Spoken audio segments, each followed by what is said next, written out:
that being said, we have our next session coming up momentarily, and it is maintaining the Slack voice and tone at scale, which is presented by Anca Greve. Again, I hope I didn't massacre her name, so she's going to be able to correct me momentarily when she pops in. So she's just connecting now, I believe, and I think we have her with us. Hi, Anca. Hello. How you doing? I'm great. You're doing great with my name. Thank you. I was terrified that I was going to massacre your name, so I'm very happy that I didn't do that. And Anca is the senior localization manager at Slack. So, and this is great because I feel like Slack came out of nowhere, took the world by storm, and provided us with this new way of collaborating with our colleagues. And I think based on that fact alone, everyone's going to be all ears. So, with that, what I can do is I can hand it off to you. I'll pop back in with about 5 minutes left so we can go over some Q&A if any. All right, sounds good. Okay. Share my screen here. Hopefully everyone sees this. We do indeed. Okay, still good? Still see it? Yep, absolutely. Excellent. Over to you. Okay, thank you so much, Brian. Hello, everyone. My name is Anca Greve. I lead localization at Slack. I'm the senior manager there. And today I will be speaking to you about the Slack voice and tone at scale. So I'll start off talking a little bit about the company. I'll speak about how we maintain the voice and tone across supported languages to maintain brand trust with international users, including describing our processes and systems that actually enable us to carry out the work against our SLAs and our launch deadlines. So what is Slack? I want to just take a couple minutes to introduce you to Slack and tell you a little bit about our business, because I think it'll be important context to some of the things that I will touch on. Slack helps people work together, collaborate easily online, just as easily as they do in person. It's designed to support the way we naturally work together, making collaborating with people online easy and efficient, as we often do face-to-face. We have, the way we describe our product is that it's composed of 4 parts. We have the core product, which is the screenshot that you see on this slide. This is where teams connect, where people and the apps that they work with every day get work done. We also have the Slack platform. So Slack is an open platform that allows you to configure and customize your own unique work needs without leaving Slack. We also have Enterprise Grid. Enterprise Grid is designed to make everything people love about Slack more powerful for larger organizations. It connects unlimited workspaces for each department, office location, team, and offers additional messaging capabilities that are shared across the entire company. And we also have shared channels, and shared channels bring the power of Slack channels and apps to the work that happens between companies. So shared channels provide a secure common space that makes working with external parties, like maybe a translation vendor, easy and seamless. And we at Slack believe that shared channels will actually replace email as the primary way that people communicate and collaborate at work. And just a couple of stats here. We have over 750,000 organizations on either a free or a paid plan, with over 122,000 paid customers, including 65 of the Fortune 100 companies. Half of our DAU, or daily active users, are outside of North America in more than 150 countries. And we also have 2,165 employees across 17 offices in EMEA, in APAC, and in North America. All right, so let's dive in to the actual meat of this presentation, which is the localization part. So I drew up a little bit of a timeline to just give you all the context of how I started localization at Slack. I started the program in 2016. As I just mentioned, we actually always had a very large international presence. And it was just increasing back then. It obviously persists today. And so we wanted to start localizing the Slack Help Center into 4 initial languages. We wanted to start with French and then do German, Japanese, and Spanish. The company was still really small, and maybe some of you have had this experience where you kind of wear multiple hats. And so I actually started my job by translating the Help Center into French. While at the same time, I started hiring people for my team. I onboarded our translation management system and continued to make the case for what I thought we needed to do localization well at Slack. So this timeline takes you a little bit further out to 2019. We actually launched our first wave of languages in 2017, and then I kept hiring, the people that allowed me to scale and support the company's growth, which I will touch on a little bit later. But first, here is some view of our help center, the front page of it. The decision actually, as I mentioned before, was to hire professional linguists full-time. So the reason I wanted to do this was because I knew the importance of offering a white glove treatment to markets that could really boom for the company.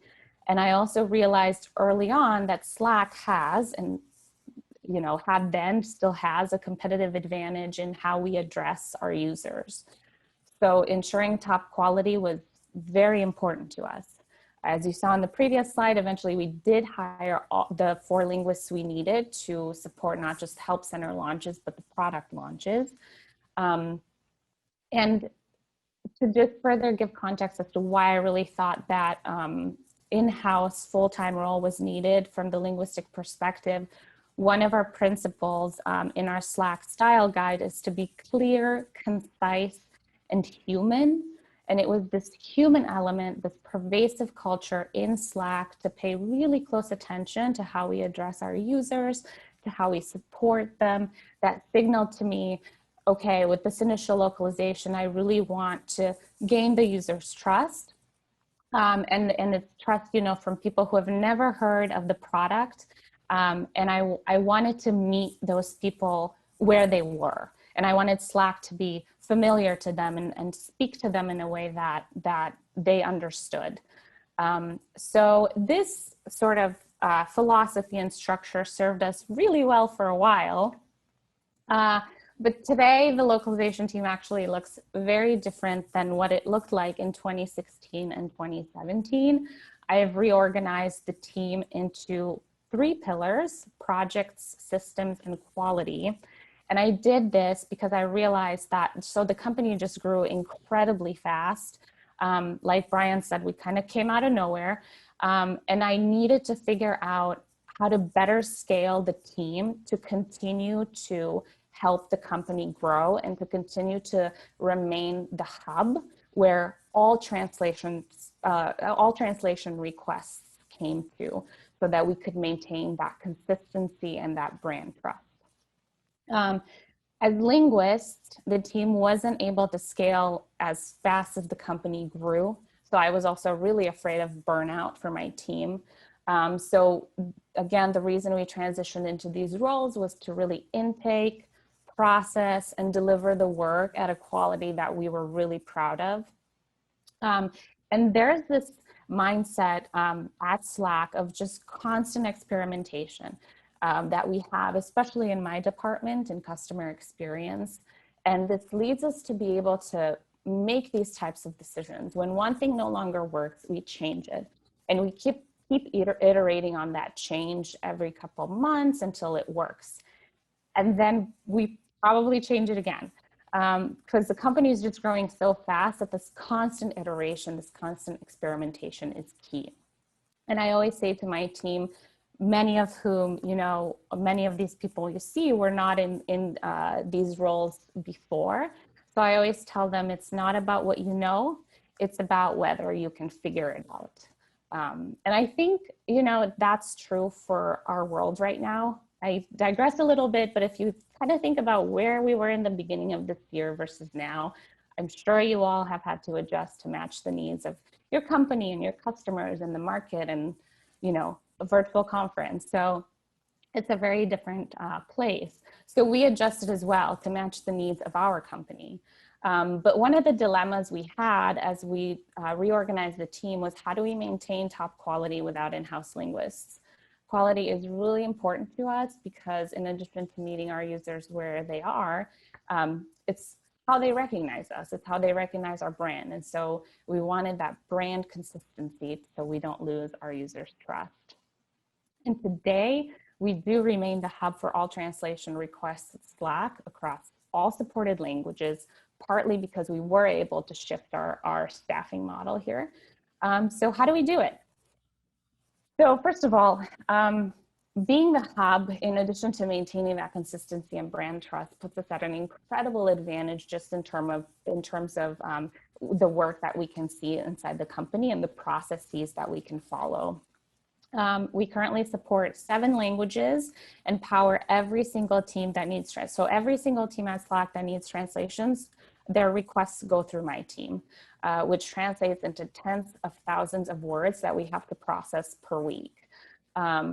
So let me show you how we actually do it, from intake to quality review and then delivery. So here is a sample request. We intake all translation requests in a channel in Slack. It's called Please Translation. You can see it there at the bottom, PLZ-translation. Even if we've been road mapping with the team or gotten a notification of an upcoming project, we still request that every single person who has a translation request go through this process. And the reason for that is it gives us volume, it gives us ability to predict spend and other data that we otherwise would not get. So anyone at Slack can use a workflow that we've built in this channel, essentially fill out a template and request a translation. If you haven't used Workflow Builder, you can use it in Slack. You can read our Help Center article. It is amazing. It basically allows you or us to build, this template that people can just fill out and give us the information that we need. And we have 2 workflows in this channel. One is for engineers, one is for non-engineers. And this sample is a sample engineering request. We also, so to take you a little bit through it, we basically have a priority system for our SLAs with red, blue, and white emoji circles. Red circles are usually urgent, so 24, 48 hours. Blue are 3 to 5 business days, and then white is non-urgent. So this request was a blue, so that means that they probably wanted something like this back in about 3 to 5 business days. So one of the project managers on my team who is on triage goes into this please channel. Someone is there to triage on a daily basis, and they literally put eyes, they put the emoji eyes on new requests. So that signals to the requester, okay, somebody is intaking my request and it's being processed. Once we put eyes on the request with the emoji, we create a JIRA ticket and we assign it to the correct project's pillar owner. So we know what category each person on the project's pillar owns, and we assign it in JIRA. We assign the due date and make sure that if we can't accommodate it for any reason, we talk back and forth to the requester. We do this all in Slack in this channel, and then we send it off. So each project manager on my team has a JIRA board with all of their projects. So it's really easy for them to see on any given day what the priority is and what they have to focus on. And then when I say we create a JIRA ticket from this request in the channel, you would actually have a little button that you could click, and it would allow you all within Slack to just click on the button and automatically create a JIRA ticket. And this is because we have our JIRA integration in the channel. So we just click a button, it pops up a form for us to fill out with all the details and then assign it to the right project manager. So Slack integrates with JIRA and many, many other tools like Google, Workato, Zendesk. So it's really easy to stay in Slack and do all our work in one place rather than go back and forth between apps to track it. So we intake the work, we process it, we deliver it. how do we actually measure quality? These are actual quality statistics for us, for German, French, and Japanese. Quality in the past with the individual linguists was very, very manual and unscalable. We were doing the work in-house across all languages, and just the volume made it impossible to keep up. And so we didn't even have linguistic metrics. We didn't have any alignment on linguistic initiatives. And now we no longer manage languages, we manage quality. The difference is that language management is word-based, whereas quality management is metrics-based. So these are, again, actual metrics from March to August. And the way we actually run our quality program is we don't rely on specific people, but a system of checks and balances where each of our branches that we employ to do this quality evaluation checks the quality of the other branch. So we work with 3 types of vendors to accomplish this. One for the regular translation editing workflow, one for the linguistic quality assessment, and then writers and consultants on an ad hoc basis to do additional checks, copywriting, and transcreation. The way we perform linguistic quality assessments depends on the project as well as the timeline. We do everything. We intake bugs, we do customer and internal feedback, we do in-context review, and post-delivery quality checks. And the most recent part of our program and the continuation of that linguist-based, detail-oriented, voice and tone-focused philosophy that we started with is the post-delivery quality evaluation. It is these metrics that you see here that ultimately give us a gauge of how are our languages performing, how are our translations performing. So the way this works at a more granular level is we select content across various languages. Oh, I think I hear my echo. Okay, maybe you're it's better fine. now. So the way this works is we select content across various languages and projects at a random cadence. But right now we're trying to make that a bit more regular. So we actually do it across these 3 languages 1 time a week. And we go between our product, our help center, the website, and we just kind of take a little bit of a sample of each. And we leverage Content Quo to do the evaluations and beyond for their linguist pool. And to measure quality, we've developed an error typology, and it's based on industry standard, 7 category error matrix, and then 4 severity levels. The linguists log into Content Quo where they perform the evaluations on the selected piece of content, and that's how that part works. We actually recently introduced more grading in our error typology and divided it into 5 segments, from excellent to poor rather than pass or fail. And that gives us a little bit more nuance within these scores to really know where we're at. So far we've had a lot of really good quality content, but we are developing a process to look out and address if anything falls below the quality standard that we've set. And this process will also hopefully ensure an arbitration step actually between our linguists who are evaluating the translations and the LSP who is doing the translation. All right, so here is how we do it. These are some of the tools that we use in our toolkit. Our LSP is Moravia. Our translation management system is Smartling. Quality evaluation software is Content Quo, and our linguist pool is sourced through Beyond.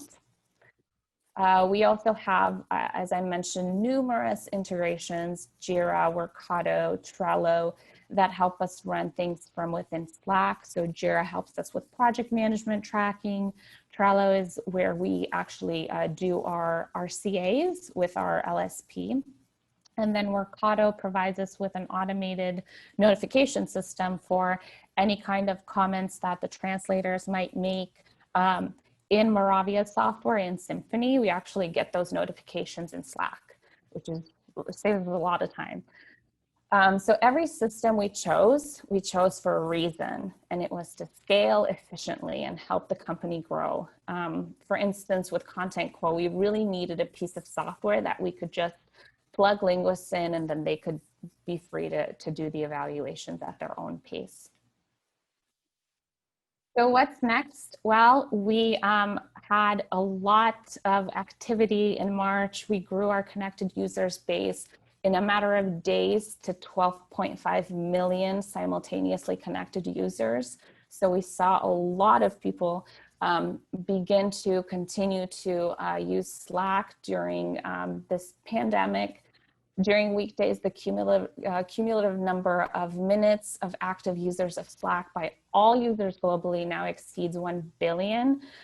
So I think our challenges are going to be, as we grow our presence globally, as we grow our in-market presence with offices and with people on the ground, developing systems that can continue to ensure we maintain that brand trust, that linguistic consistency, and allow these experts, whether they're sales or marketing or something else, do their job, but also stay in touch with us, because we do process all translations. So we want to make sure we can keep doing that to maintain consistency. So I have a couple of takeaways here, two that you can kind of remember. We leverage our app, share channels, and integrations to automate work and communicate with vendors, whether it's our software providers or our LSP or other vendors.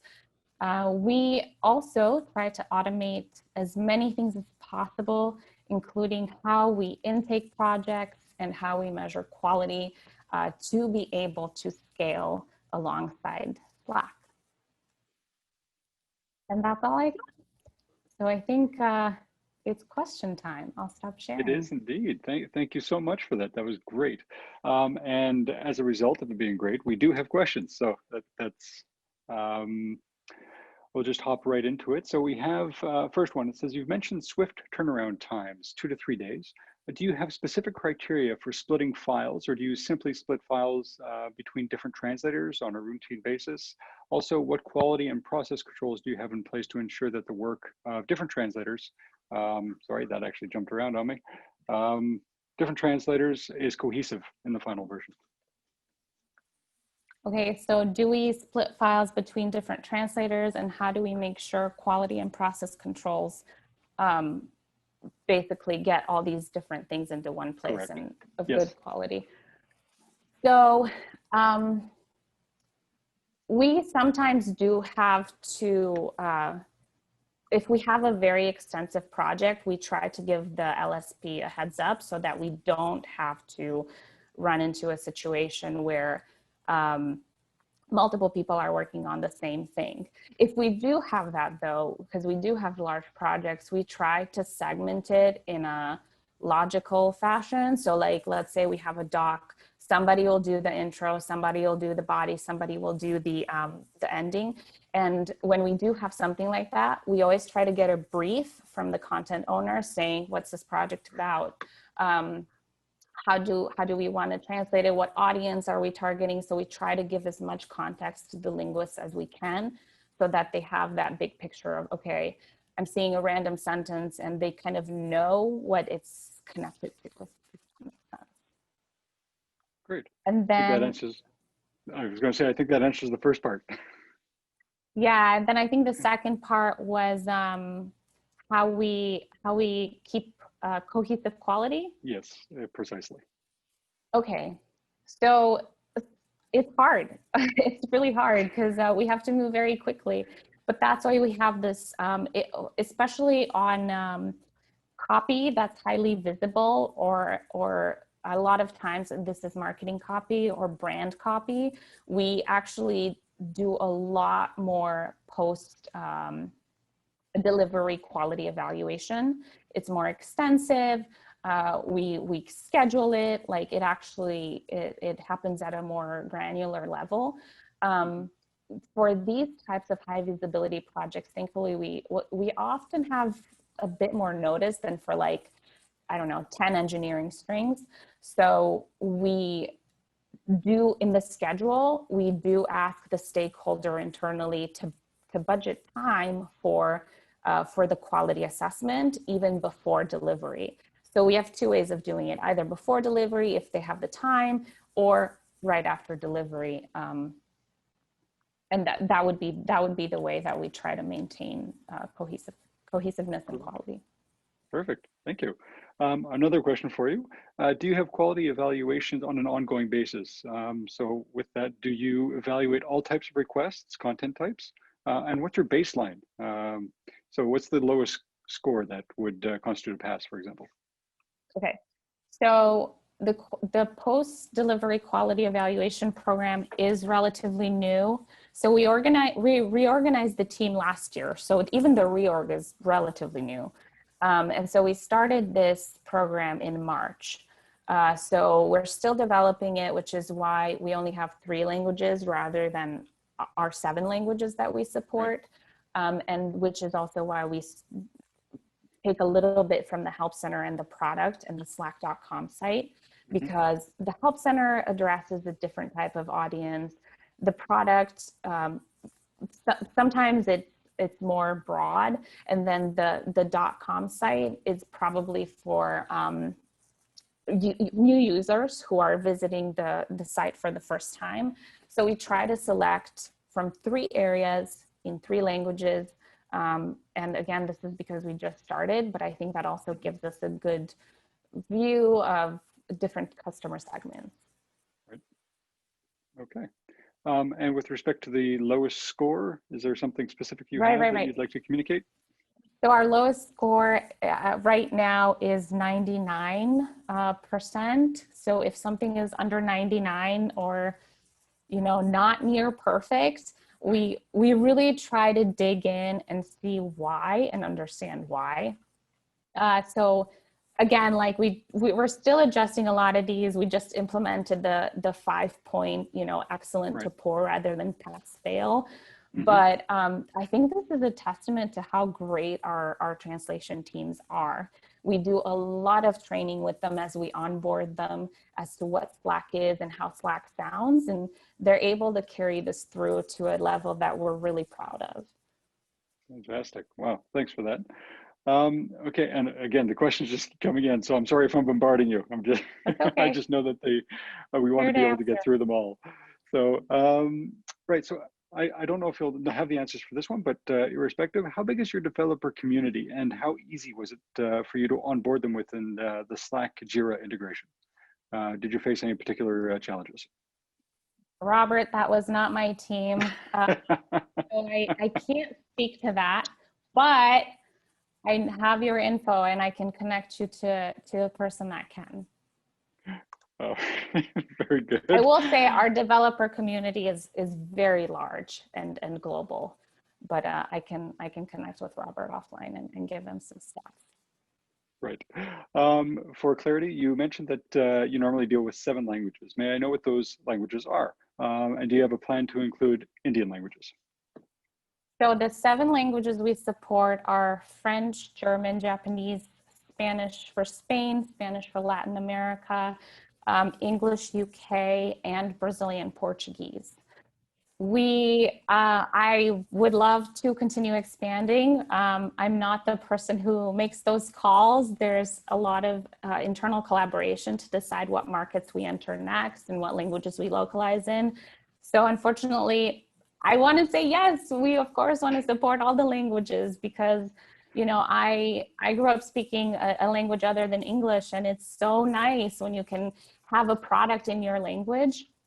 But unfortunately, it's not my call to make. Very, very diplomatic, well answered. So very good. And this one, I think everyone's ears are going to perk up for the next question, which is with respect to, is there any opportunity to accept cooperating with external LSP besides RWS? If yes, what's the process in order to initiate the cooperation? Right. So we have just started collaborating with Moravia after a pretty extensive RFP, request for proposal process. So currently, unfortunately, no. We're still getting to know each other and, developing our relationship, and we're seeing really good work from them. But Slack will continue to grow, and we don't know what the future holds. So maybe let's talk in a couple of years. Very good. All right, that's good. I had another question that came in, and I was wondering the structure of your team, the one that you put in place. Mhm. Did you model this after another company structure, or was it something that you created? And if so, why? Or if You not, know, why? I think our industry is quite small, so I'm sure there's probably someone out there that's like, that's what I kind of did. I have talked to so many people from peer companies who have advised me on the various parts of what I would need. Like, you're going to need project managers when you start growing like crazy, and they were right. So I don't know for sure. I just know that, the advice I got from our colleagues in the industry was great advice, and it's working for us. Fantastic. All right. And I mean, with respect to your structure and whatnot, and obviously things are moving well according to what you presented today. How do you actually, determine the ROI for the localization investments that you've made? Yeah, it's ROI, like, this is the question.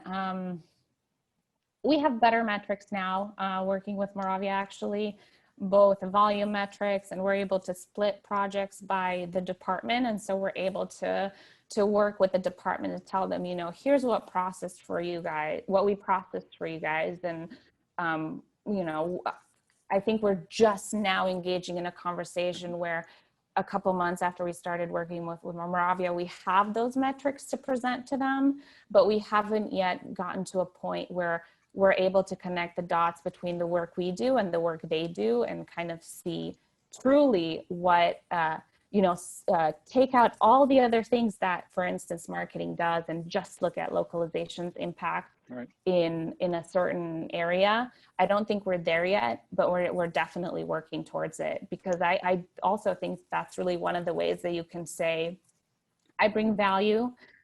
This is why you do your work through me, and I consider our team a service provider to the rest of the company. And I think that ROI is key. It's just a tough thing, and we're still working towards that goal of getting better metrics for ROI. Absolutely. It seems somewhat elusive in trying to calculate it. So I do understand it's not easy at all. This is Um, definitely another question I ask everyone I talk to in localization. How do you do it? Help me. yeah, it's definitely, I think, one that, I mean, everybody has an opinion on it, right? So I think it's, you become well educated in terms just by asking everyone, and then you got to do what you can put into place. I think, within reasonable time and with what you have. So definitely.